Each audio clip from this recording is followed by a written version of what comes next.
Welcome to Muffed. The draft is in the books. Let's break down the class. This is the Packers 2026 draft recap. Muffed. Welcome back to Muffed Draft Class Edition. Green Bay Packers. 6 picks, no first rounder, and Brian Gutekunst was up front. Smaller haul than his usual 10-pick average across his first 8 drafts, and the board didn't give him reasons to trade back. The theme is unmistakable. Defense first reset. 4 of 6 picks reinforce the front and back end. 1 interior offensive lineman and a kicker they traded up for. The headliner is the corner at 52, Brandon Cece. And the whole class skews towards size, length, and elite testing. Green Bay's 2025 pass defense bled plus 44 expected points added on the season. A leaky number, and the answer was to flood the room with length and speed. Cisse at pick 52 carries a relative athletic score of 9.25. That's the 0 to 10 grade comparing combine and pro day testing to every player at his position since 1987. So top decile athlete at corner.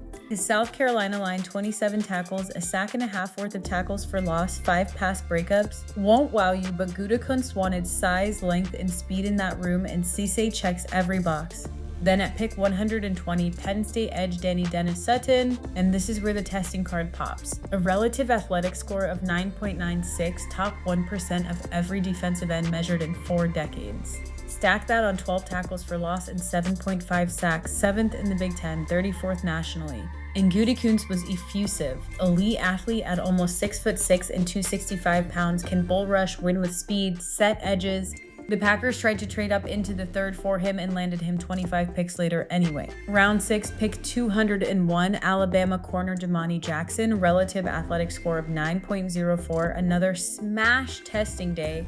Gutekunst admitted the college production didn't match the recruiting hype, 38 tackles, 1 pass breakup, but called him a rare athlete with the size profile they want outside. 3 pass defense picks, all 9.0 plus athletes. The run defense was already solid, -9 rushing expected points added on the year, meaning offenses lost expected points trying to run on Green Bay, so the third round swing on Missouri defensive tackle Chris McClellan at pick 77 is about sustaining it and adding interior rush. He's the athletic outlier of this class. Relative athletic score of 6.00, median for defensive tackles since 1987. This pick is production in size, not testing. The tape backs it: 48 tackles, 8 tackles for loss, 6 sacks from the interior, real pass rush juice from a 300-pound body.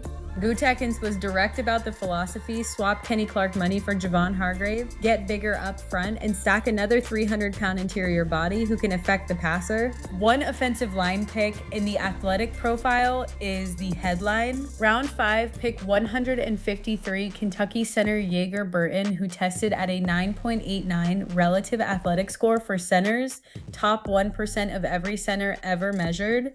Gutekunst loves the versatility center in both guard spots and pointed to Green Bay's track record of developing day 3 offensive linemen as the reason this room can absorb a project with this testing pedigree. 1 pick, but a real one. Special teams got the latest move of the weekend. Green Bay traded up in the 6th to pick 216 for Florida kicker Trey Smack, and Gutekunst was candid. The 2025 season ended on a 4-point playoff loss with 7 points left on the board at the kicker spot. He called Smack the best kicker in this draft in his and special teams coordinator Cam's evaluation, and said he didn't feel good about who'd be left in round 7. Pick of the draft, you can argue Dennis Sutton. The testing is historically rare and the Big Ten production is there. You can argue McClellan, interior pass rush at 300 pounds in round 3 is premium value, but the pick is Cece at 52.